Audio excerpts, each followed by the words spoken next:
Assalamualaikum warahmatullahi wabarakatuh. Waalaikumsalam warahmatullahi wabarakatuh. Alhamdulillah wassalatu wassalamu ala sayyidina Rasulillah sayyidina wa maulana Muhammad ibn Abdullah wa ala alihi wa sahbihi wa mawala. La haula wa la quwwata illa billah, amma ba'du. Bapak-bapak, ibu-ibu, saudara-saudara kaum muslimin rahimakumullah. Pada pertemuan yang lalu sudah saya jelaskan bahwa hidup selalu berakhir dengan kematian. Apabila datang kematian menimpa seseorang, datanglah kiamat baginya.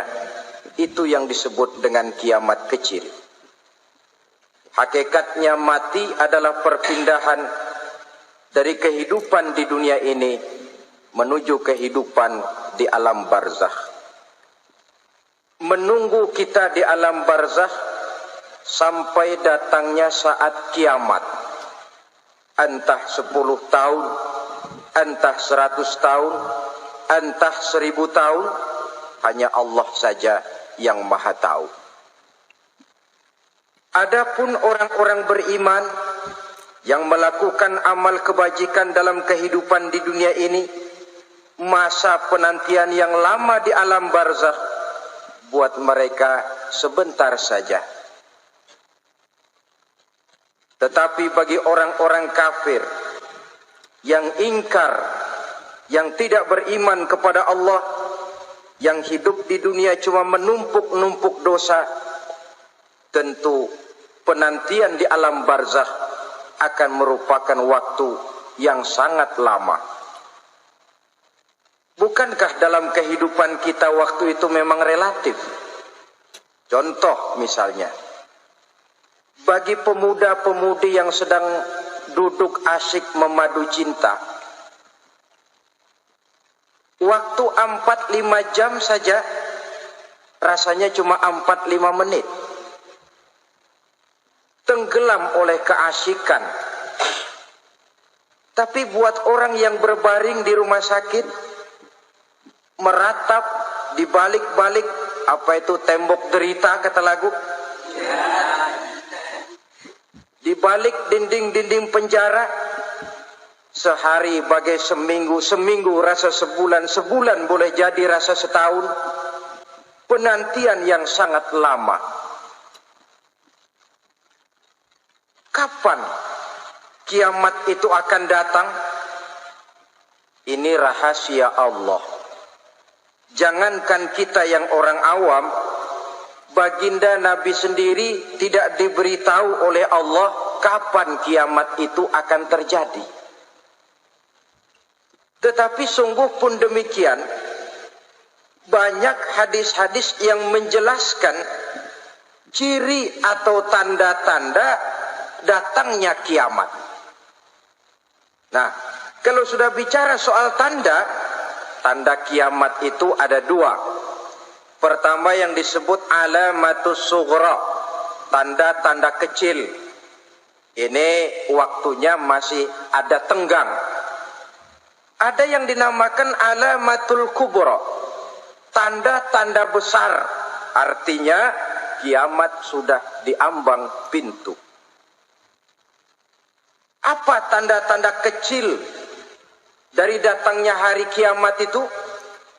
Misalnya kata Nabi, apabila ilmu sudah diangkat oleh Allah, artinya apabila ulama sudah banyak wafat, minat orang belajar agama berkurang, lalu kebodohan nampak merajalela di mana-mana, zina dikerjakan secara terbuka, minuman-minuman keras jadi kebanggaan, itu termasuk di antara tanda-tanda kecil terjadinya hari kiamat.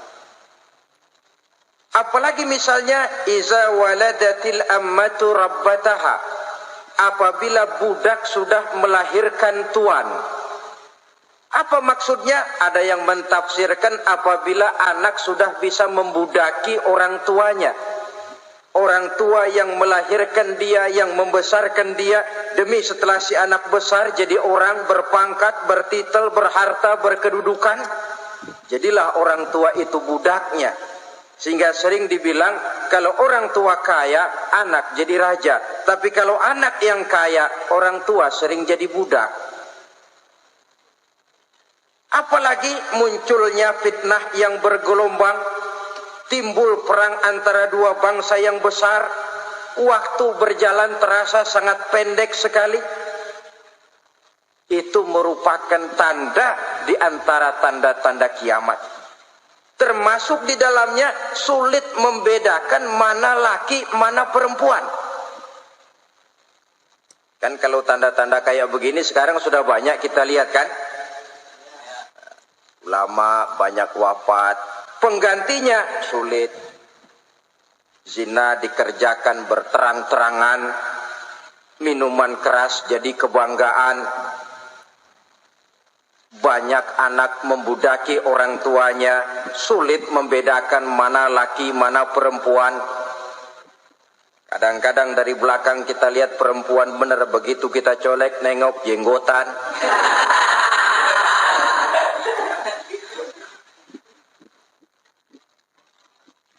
Ini termasuk tanda-tanda kecil.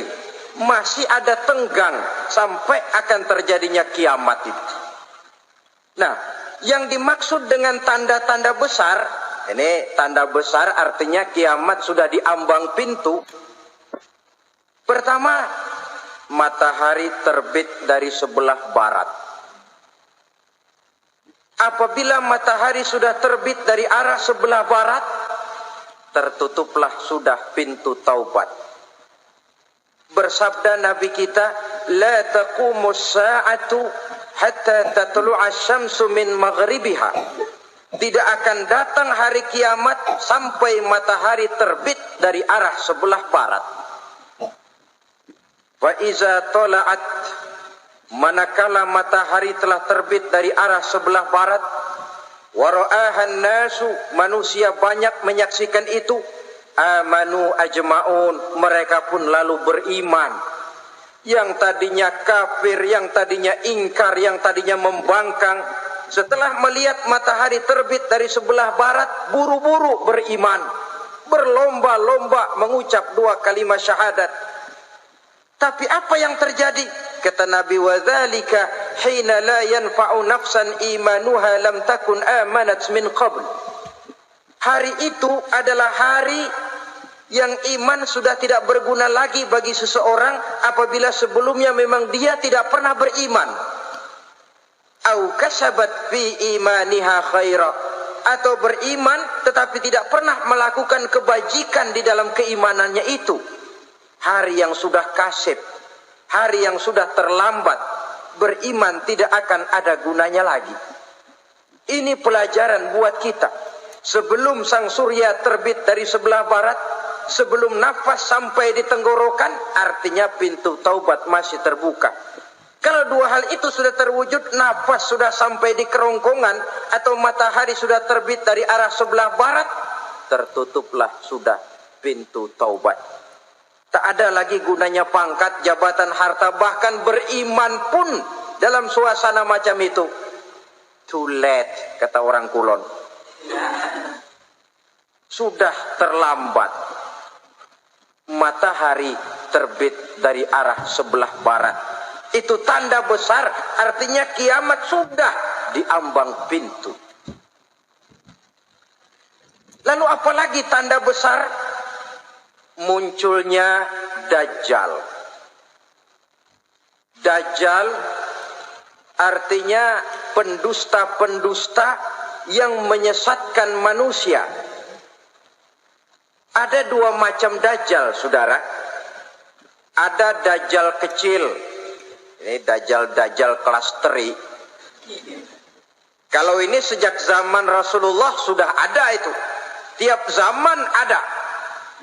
Di zaman Rasulullah misalnya ada yang bernama Aswad al-Unsi dari Yaman. Ada yang namanya Musailamah Al-Kazzab dari Yamamah. Ada yang namanya Ibnu Sayyad dari Madinah. Ini dajjal-dajjal di zaman Rasul. Musailamatul Kazzab memproklamirkan diri jadi nabi dia. Di zaman Rasul masih hidup. Ini dajjal zaman Nabi. Di zaman sahabat muncul dajjal-dajjal. Di zaman kita sekarang ini dajjal-dajjal pun gentayangan. Dajjal-dajjal kelas teri. Kerjanya mendustakan manusia, menyesatkan manusia, memalingkan manusia dari jalan yang benar dan diridhoi oleh Allah Subhanahu wa taala. Adapun yang merupakan tanda besar dari datangnya kiamat, dajjal-dajjal kelas kakap. Pembohong-pembohong besar yang menyesatkan masyarakat manusia berpaling dari jalan Allah mengikuti jalan mereka. Apa sih ciri dajjal itu? Kata Nabi dalam hadis Bukhari Muslim, "Inna dajjala", sesungguhnya yang namanya dajjal itu yakhruju, satu saat akan muncul mendekati hari kiamat. Wa inna ma'ahu ma'an, si dajjal ini membawa air. Wa naran, dan juga membawa api. Dua simbol. Di tangan yang satu dia bawa air, di tangan yang satu dia bawa api. Wa ammal ladzi yarahu an-nasu ma'an fanarun. Adapun yang orang banyak lihat air, hakikatnya adalah api. Yang dilihat api, hakikatnya adalah air. Oleh sebab itu, kalau api yang ditawarkan, ambillah air. Kalau air yang ditawarkan, pilihlah api. Maksudnya apa ini? Ini bahasa simbol, saudara-saudara. Dajjal bicaranya seolah-olah untuk kepentingan manusia. Menawarkan surga. Surga yang dia tawarkan hakikatnya neraka.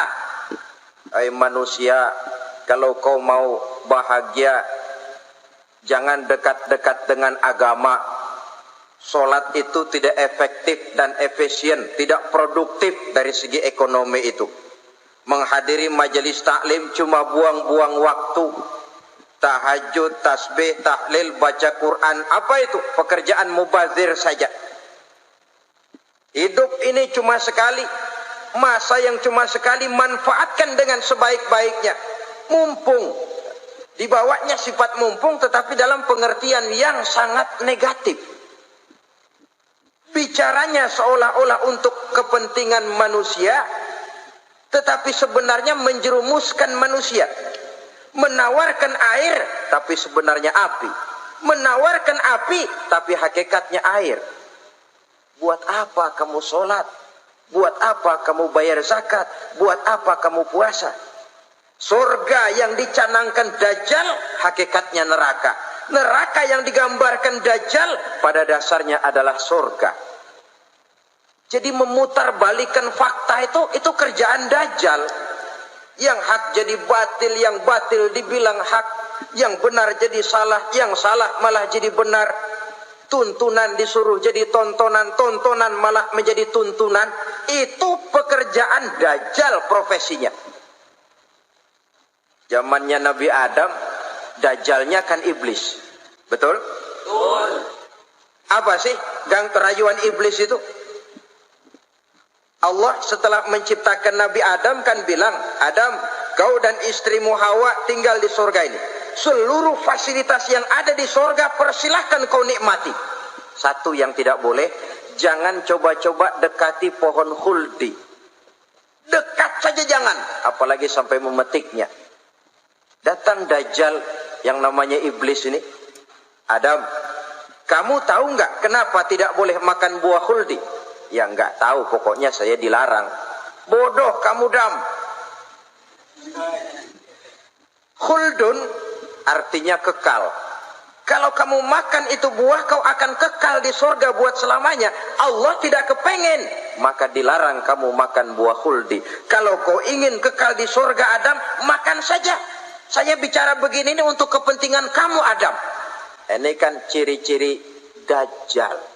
Bicaranya sih seolah-olah untuk kepentingan Nabi Adam, hakikat sebenarnya menjerumuskan Nabi Adam supaya ingkar dan melanggar larangan dari Allah Subhanahu wa ta'ala. Jadi setelah muncul Dajjal, timbul kekacauan-kekacauan di masyarakat. Banyak yang terpengaruh, terpedaya dan terpesona. Termasuk mereka yang memproklamirkan diri jadi nabi. Mereka yang memproklamirkan diri jadi rasul di zaman sesudah Rasulullah wafat, itu adalah Dajjal-Dajjal. Maka saya ingatkan, kalau di zaman kita sekarang ini ada orang ngaku jadi nabi, ada orang ngaku jadi rasul, biar bahasa Arabnya kental, Quran hafal, hadis ribuan hadis hafal, biar pakai serban sampai menyengser ke tanah, bahasa Arabnya fasih, tapi dia mengaku jadi nabi, jadi rasul, kita umat Islam wajib tidak percaya. Wajib untuk tidak percaya. Itulah Dajjal-Dajjal zaman kita sekarang ini. Tidak mustahil mereka datang mempengaruhi orang awam supaya berpaling dari Rasulullah, mengikuti mereka. Nah, di akhir zaman nanti, mendekati hari kiamat, Dajjal ini muncul. Dajjal kelas kakap, menyesatkan masyarakat manusia untuk berpaling dari Islam, mengikuti seruan mereka. Apalagi di antara datangnya kiamat itu, tanda yang besar itu, turunnya Nabiullah Isa Al-Masih, putra Maryam. Menurut berbagai hadis yang sahih, Nabi Isa Al-Masih nanti akan turun lagi. Tidak membawa risalah yang baru, tapi meluruskan risalah Islam ini yang telah banyak ditinggalkan oleh masyarakat. Bahkan ada hadis menjelaskan beliau akan membunuh Nabi, mematahkan kayu-kayu salib, lalu melaksanakan haji dan umrah mengikuti syariat Nabi Muhammad, bukan membawa agama baru. Menjadi semacam mujaddid, reformer, menyelamatkan manusia dari bisikan Dajjal. Bahkan ada riwayat yang menjelaskan bahwa Nabi Isa berhasil mengalahkan Dajjal, mengembalikan masyarakat manusia kembali kepada ajaran Islam yang datang dari Allah, dibawa oleh Rasulullah Sallallahu Alaihi Wasallam. Dengan kata lain, turunnya Nabi Isa bukan sebagai Nabi dan Rasul baru, tetapi mengikuti syariat Nabi kita Muhammad Sallallahu Alaihi Wasallam. Saudara hadirin, ibu-ibu hadirat yang saya hormati, kemudian apalagi di antara tanda-tanda besar akan datangnya kiamat itu? Keluarnya asap atau awan. Kata Nabi, inna min asyrati sa'ah dukhanan yamla'u ma bainal masyriqi wal maghrib. Di antara tanda-tanda kiamat, munculnya awan antara langit dan bumi. Ini pun diperkuat dalam surah Ad-Dukhan ayat 10. Fartaqib yauma ta'tis sama' bidukhanin mubin fayughshan nas hadza azabun alim. Bagi orang-orang yang beriman, mereka biasa-biasa saja. Tapi bagi orang kufur, datangnya asap dan awan ini merupakan azab yang kelewat pedih. Barangkali sedikit mendekati gambaran tentang azab yang pedih ini, saya ingatkan alam pikiran kita kepada peristiwa yang belum lama terjadi. Pernah dengar berita bocornya reaktor nuklir di Chernobyl, Uni Soviet? Pernah dengar?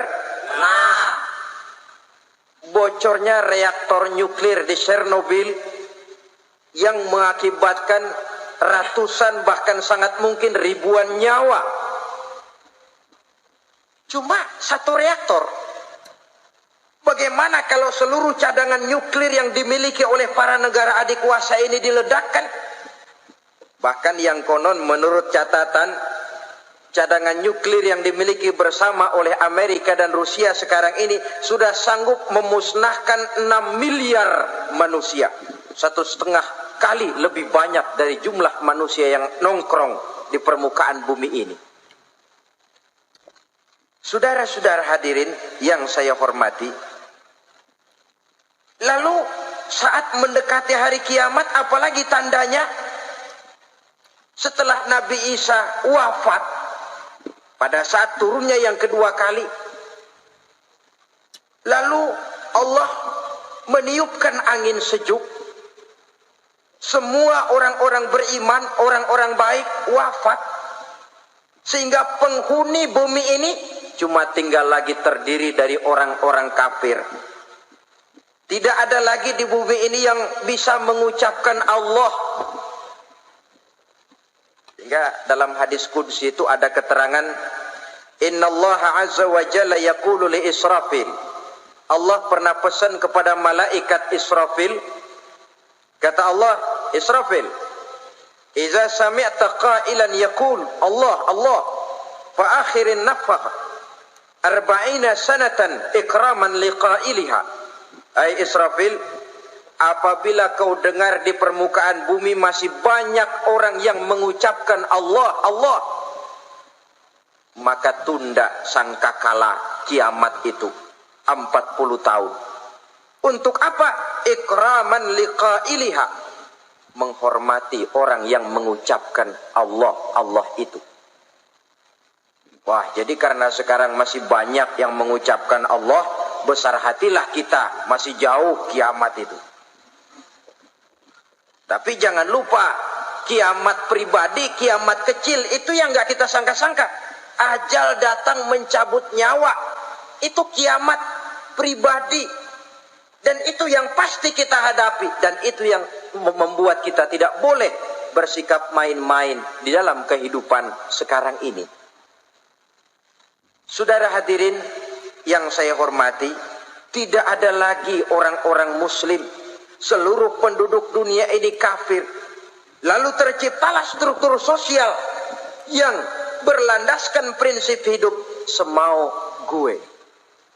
Bakal terjadilah prinsip di mana yang kaya menyantap yang miskin, yang kuat menindas yang lemah.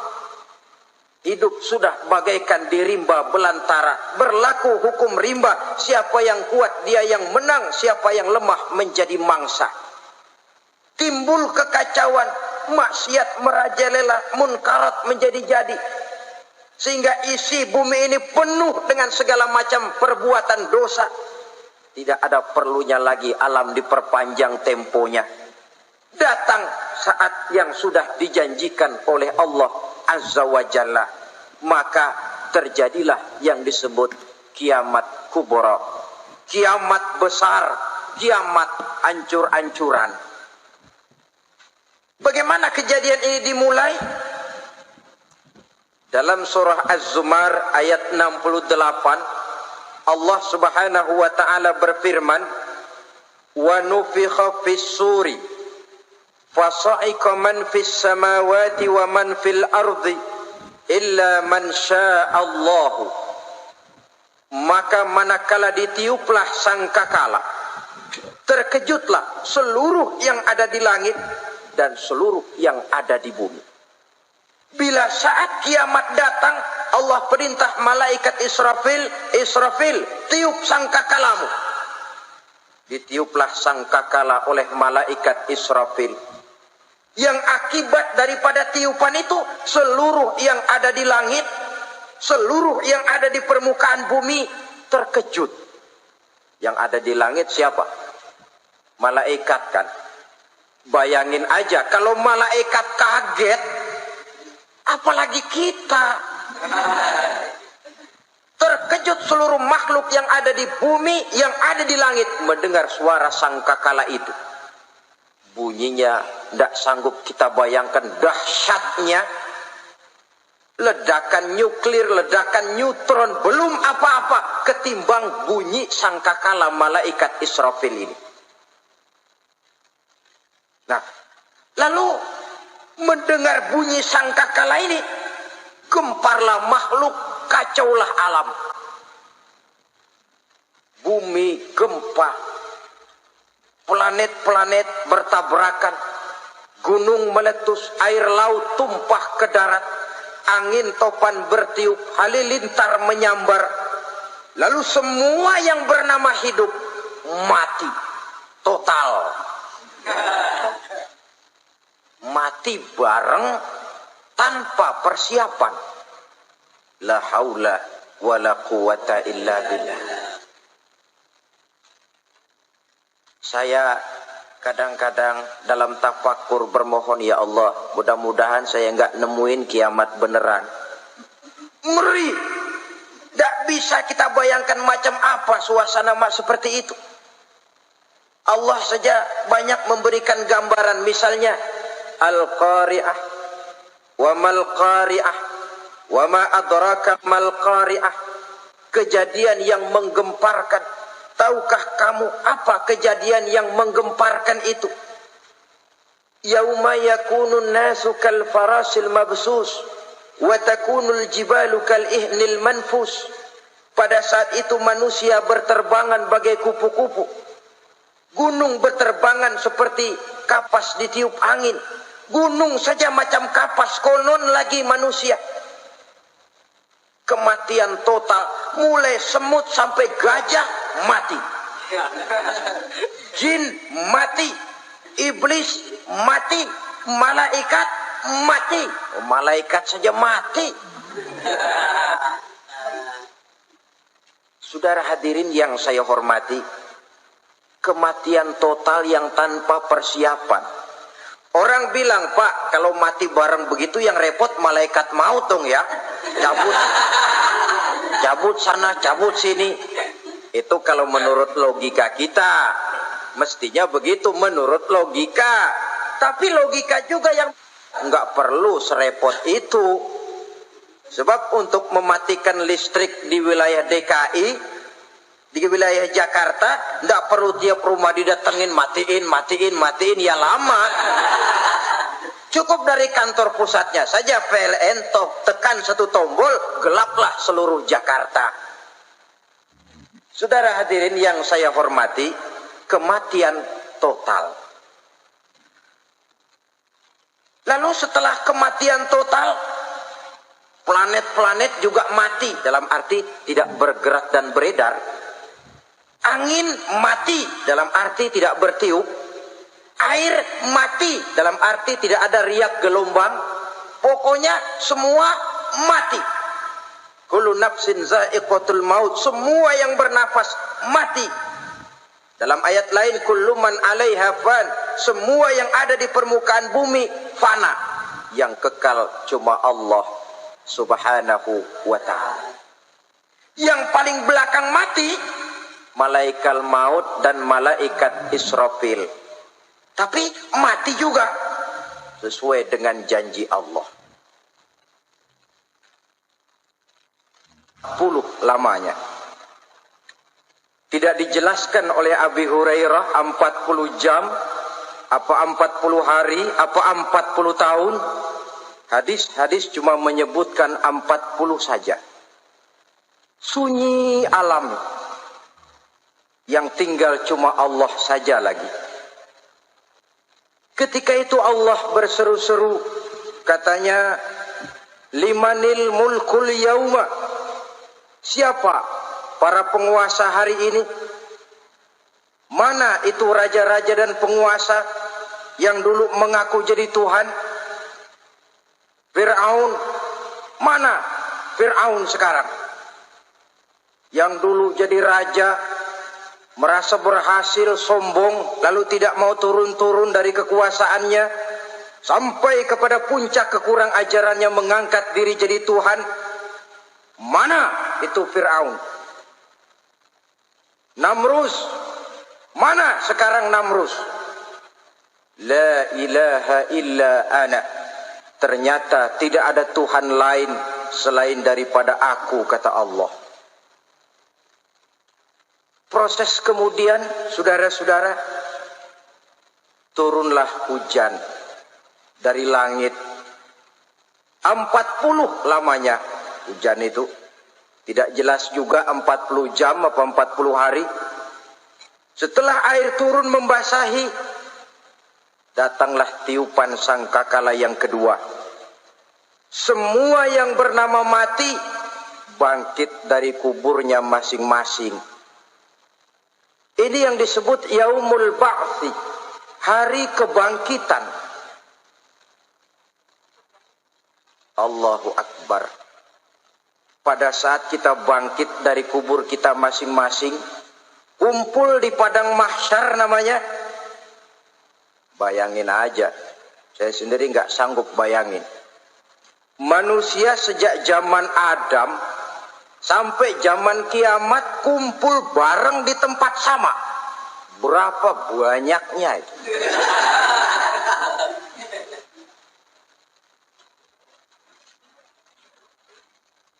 Dan yang luar biasa menurut satu riwayat, pada saat bangkit itu, Masya Allah, roman muka kita berubah. Disesuaikan dengan amalan kita waktu di dunia ini. Barang siapa yang waktu di dunia amalannya itu amalan tikus, di akhirat nanti dia bangkit dari kubur, mukanya seperti muka tikus. Gagah betul badannya, tapi mukanya seperti tikus. Kenapa? Amalannya waktu di dunia seperti amalan tikus. Apa amalan tikus itu? Suka ngegeragoti barang yang sudah disimpan rapi-rapi.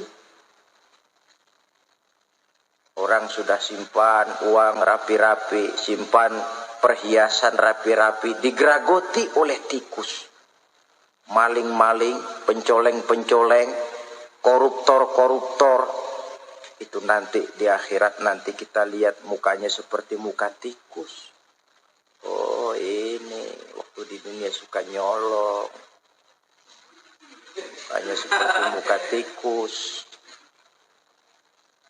Barang siapa yang waktu di dunia ini amalannya itu amalan macan, dia akan bangkit nanti mukanya seperti muka macan. Apa amalan macan? Macan itu amalannya menang-menangan. Orang yang mau menang saja nggak mau mengalah. Coba lihat di hutan. Kenal hutan nggak? Di hutan, raja hutan di mana-mana pasti macan. Betul kan? Betul. Padahal hutan belum pernah bikin pemilihan umum. Tapi macan tidak peduli ada pemilihan umum apa tidak, pokok saya raja. Sebab apa? Macan jadi raja itu bukan karena benar, tapi karena kuat jadi raja. Setelah dia jadi raja, rakyat hutan yang mesti dilindungi malah dimakan oleh raja macan. Kambing rakyat hutan dimakan oleh macan. Ayam rakyat hutan dimakan oleh macan. Itu nanti kita lihat di akhirat itu mukanya seperti muka macan, gagah betul. Lalu barang siapa yang di dunia ini amalannya itu seperti amalan anjing, nanti dia punya muka seperti muka anjing. Apa amalan anjing? Pertama, anjing itu kalau disuruh jaga rumah, dia tidak bisa membedakan mana maling, mana tamu. Biar yang datang maling, kalau bawa tulang, anjing kalem. Yang kedua, anjing itu akan setia kepada siapa saja yang memberinya roti. Siapa yang memberinya roti, itulah majikannya. Apa kata majikannya, pasti dia laksanakan. Soal benar atau salah, dia tidak peduli. Setelah anjing dapat roti, dia tidak punya pilihan lain kecuali bilang, abdi mah kumaha juragan wae ayeuna mah.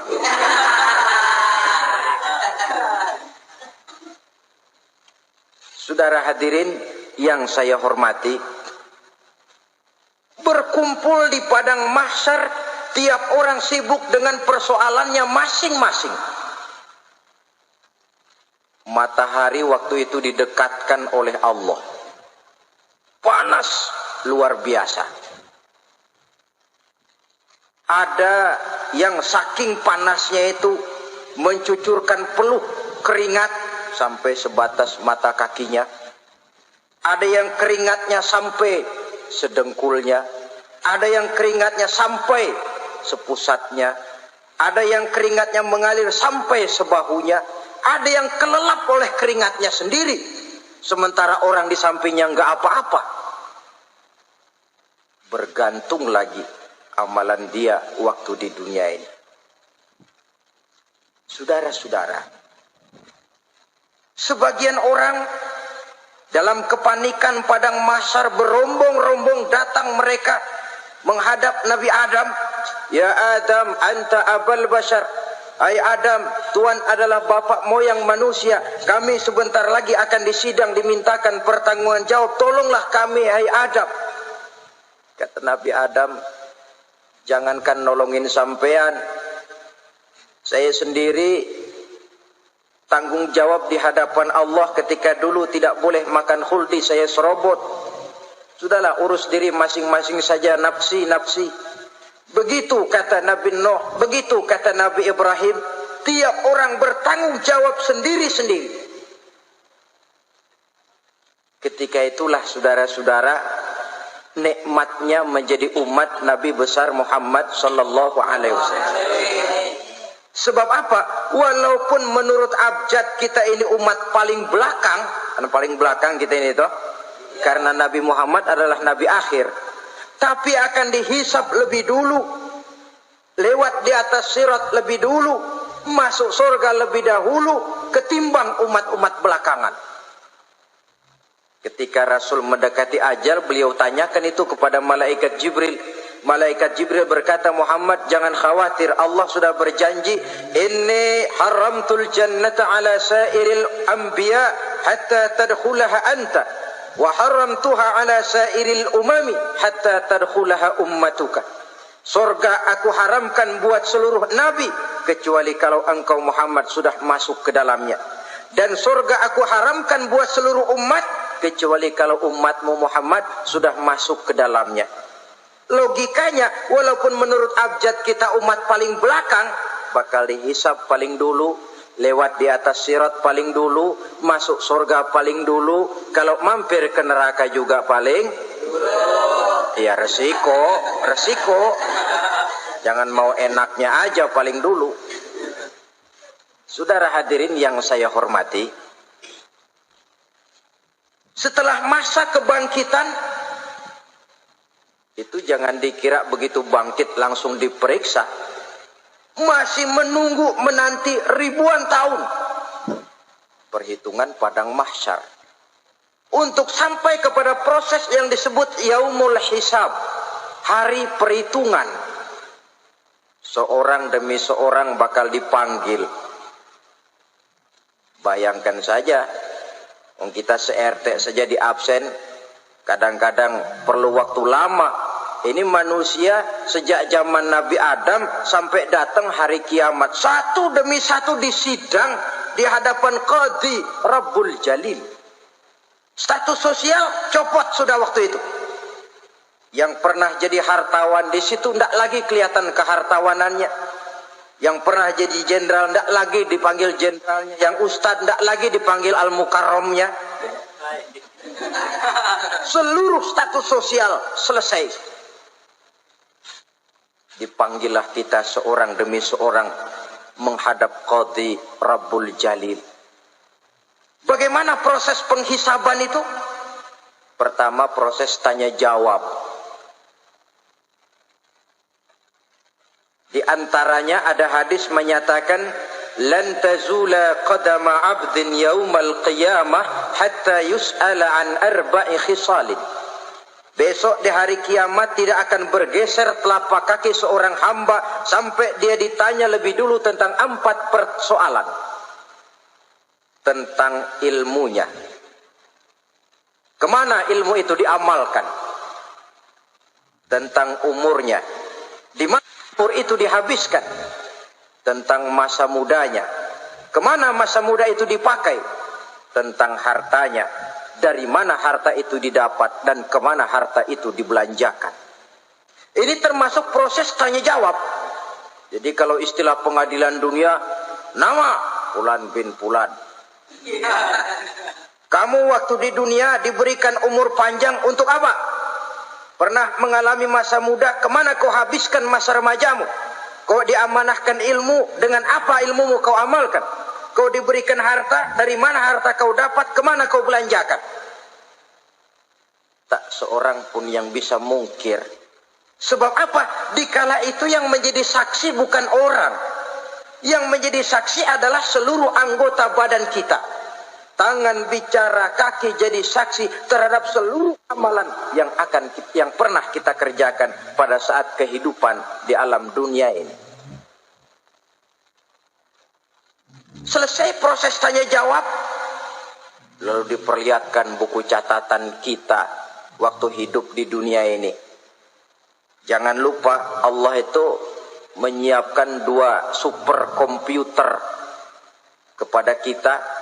Sebelah ditempelin sebelah kanan, yang sebelah tempelin di sebelah kiri. Komputer itu namanya Raqib dan Atid. 2 malaikat yang apabila baik kita lakukan, refleks saja akan menulis kebajikan kita. Jahat kita kerjakan akan tertulis. Catatan itu nanti diperlihatkan kepada kita. Waduh, alangkah malunya pada saat diperlihatkan catatan kita, buku rapot kita, merah melulu. Barangkali diperiksa sambil diomelin, brengsek lo. Buku merah melulu begini, bagaimana waktu hidup di dunia? Tidak cukup diperlihatkan buku catatan kehidupan, rekaman kehidupan. Rekaman kehidupan kita secara utuh sejak terlahir sampai ajal datang merenggut nyawa.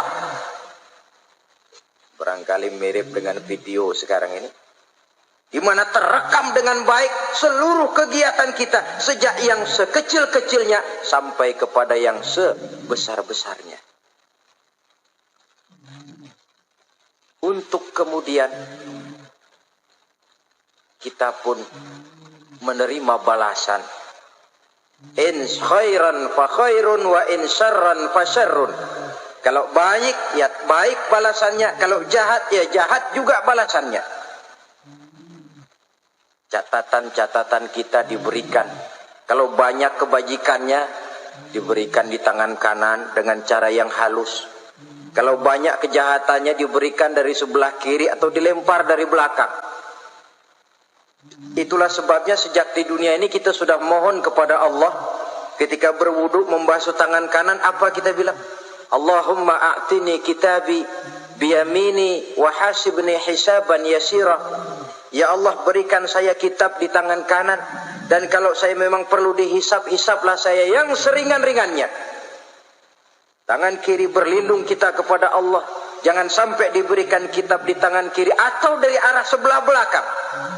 Wa'udzubika an tu'tiya kitabi bishimali au min warai zuhri, dari arah sebelah belakang. Na'udzubillah min dzalik. Setelah selesai lewat proses penghisaban, lewat mizan, timbangan, maka yang sudah selesai dihisab itu bergeraklah menuju sirat, jembatan yang terbentang menuju surga melalui neraka. Saudara-saudara, panjangnya perjalanan sirat itu memakan waktu ratusan tahun. Tetapi orang yang lewat di atas sirat pun macam-macam, bergantung amalannya ketika di dunia ini. Ada yang lewat di atas sirat itu kal barkil khatib, seperti kilat yang menyambar, lep, sudah sampai dia di surga. Cepat bukan main. Ada yang lewat di atas sirat itu seperti orang lari-lari. Ada yang lewat di atas sirat itu seperti orang jalan biasa. Ada yang sambil merangkak, ada yang sambil ngesor, ada yang sambil gelayutan, ada yang selamat sampai ke ujung ke surga, ada yang tergelincir jatuh masuk ke dalam neraka, bergantung amalannya dalam kehidupan di dunia sekarang ini.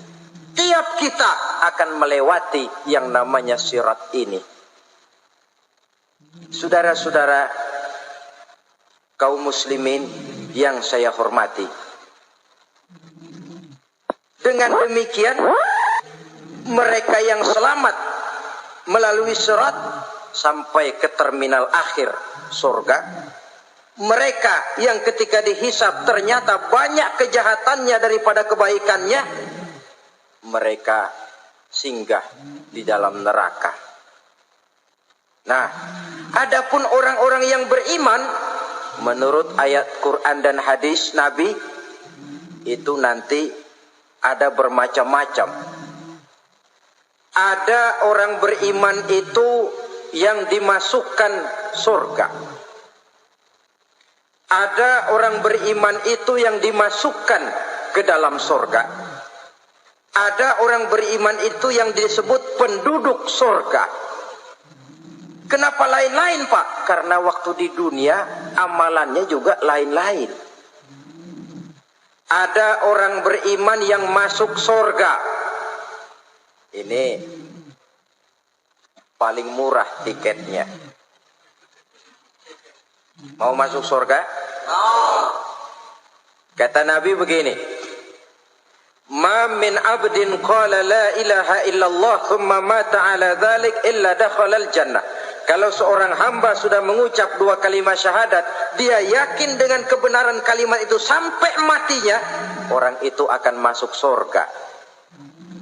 Abi Dzar yang waktu itu diajak bicara heran, ya Rasul kok gampang betul? Iya. Walaupun orang itu mencuri, iya. Walaupun orang itu berzina, iya.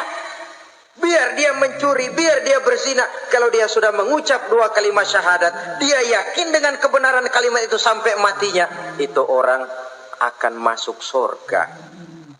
Jadi masuk surga cukup dua kalimat syahadat, yakin sampai mati, masuk surga. Itu perkara masuk.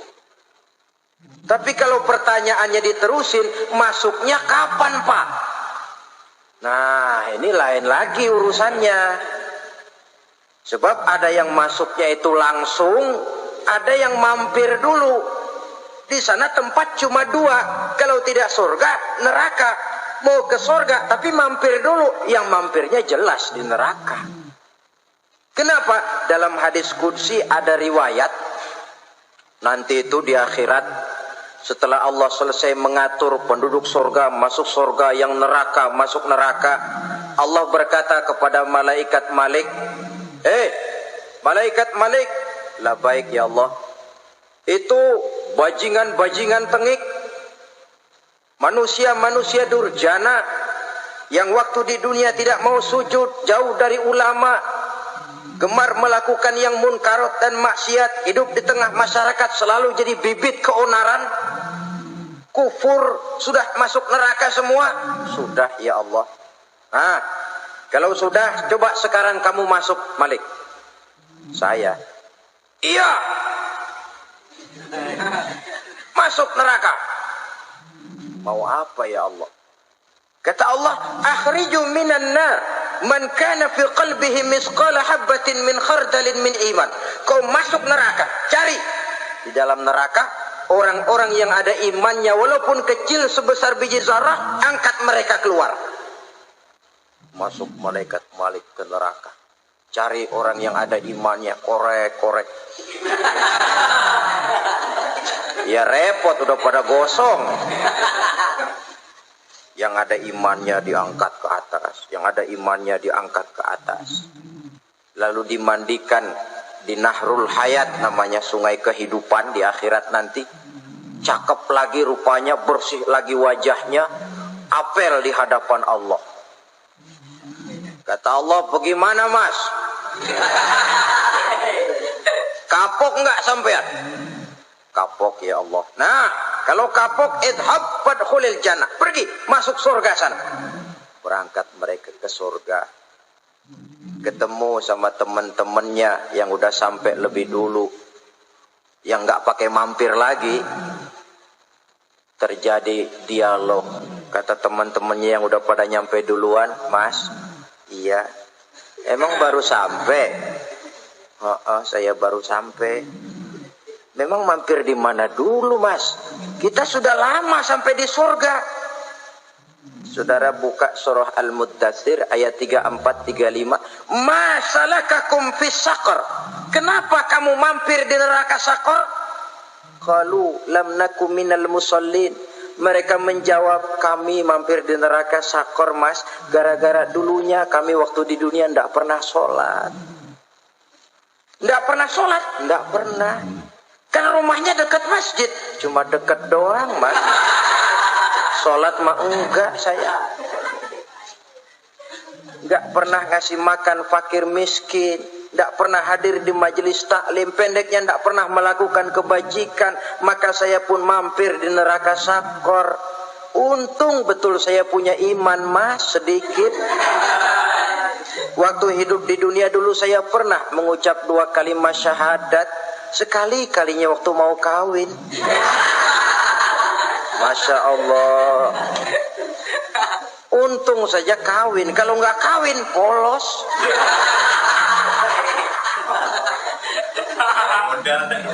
Itu juga penghulu sudah setengah mati ngajarin. Asyhadu alla asyaduaan asyaduaan.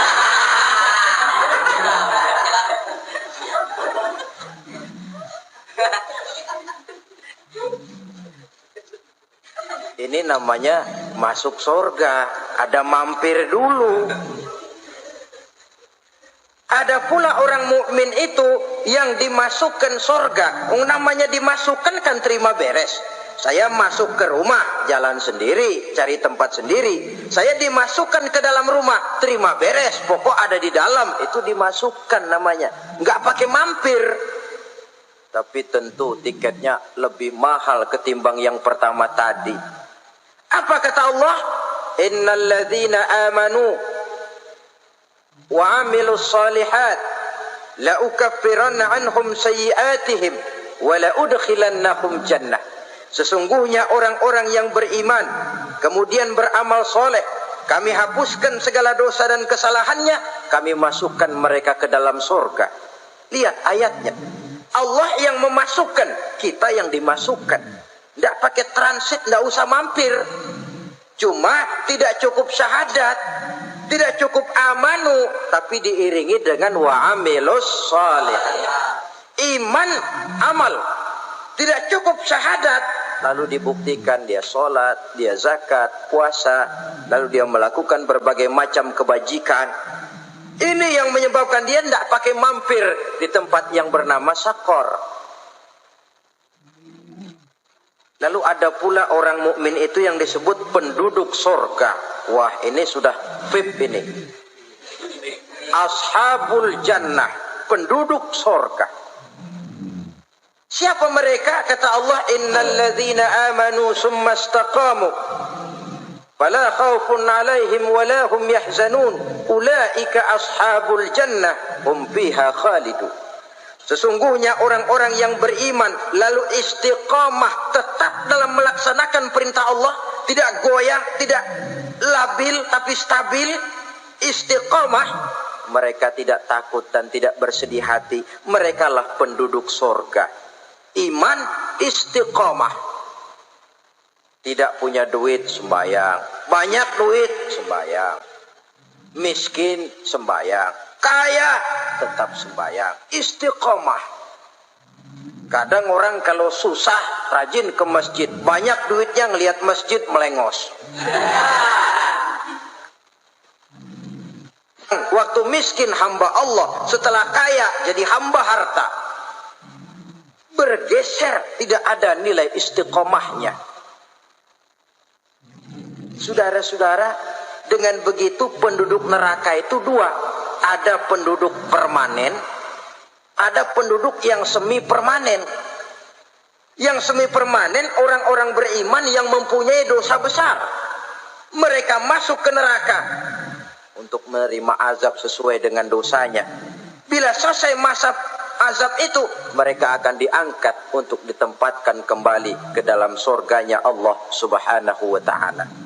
Nah, dikala itulah saudara-saudara, ada yang disebut syafaat dari Rasulullah Sallallahu Alaihi Wasallam. Tapi tentu jangan lupa, syafaat ini ibarat kain menambal dia. Kita punya kain bolong-bolong sedikit, syafaat yang menambal. Solat kita ada kurang dikit, sedekah kita ada campur riak dikit, amalan kita ada tidak karena Allah dikit, kita berharap syafaat. Jadi biarlah kain masih bolong-bolong, yang penting punya kain. Tapi kalau kainnya tidak ada, yang ditambal apanya? Solat tidak, puasa tidak, zakat tidak, berharap syafaat saja. Ya, terlalu berlebihan itu. Saudara hadirin yang saya hormati, apabila selesai proses penghisaban, proses penghitungan, maka dikala itulah manusia terbagi dalam dua kelompok besar. Fariqun fil jannah wa fariqun fis sa'ir. Sekelompok orang-orang beruntung yang masuk ke dalam surga, dan sekelompok lagi masuk ke dalam neraka. Akan memakan waktu untuk menceritakan sifat surga dan neraka, tapi insya Allah pada kesempatan pertemuan lain saya sampaikan. Namun sebagai gambaran umum cukuplah saya sampaikan sebuah hadis qudsi. Allah jelaskan, a'dadtu li'ibadiyas salihin ma la 'ainun ra'at wa la uzunun sami'at wa la khatara fi qalbil bashar. Aku sediakan buat hamba-hambaku yang soleh, yang tidak pernah terlihat oleh mata, tidak pernah terdengar oleh telinga, dan belum pernah terdetik dalam hati manusia. Jadi kenikmatan surga belum pernah dilihat mata, belum pernah didengar telinga, belum pernah terdetik dalam hati.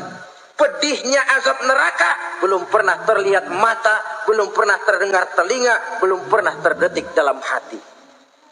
Saudara hadirin yang saya hormati, oleh karena itu sebagai uraian akhir daripada kiamat ini, marilah sama-sama kita memanfaatkan hidup dengan sebaik-baiknya, supaya jangan timbul penyesalan di hari kemudian nanti. Mudah-mudahan kita seluruhnya diselamatkan Allah dari azab neraka dan mendapat surga dan ridhonya. Sekian dan demikianlah pertemuan kita kali ini. Terima kasih banyak atas segala perhatian. Mohon maaf atas segala kekurangan. Uzikum wa nafsi bitaqwallah. Wassalamualaikum warahmatullahi wabarakatuh. Waalaikumsalam.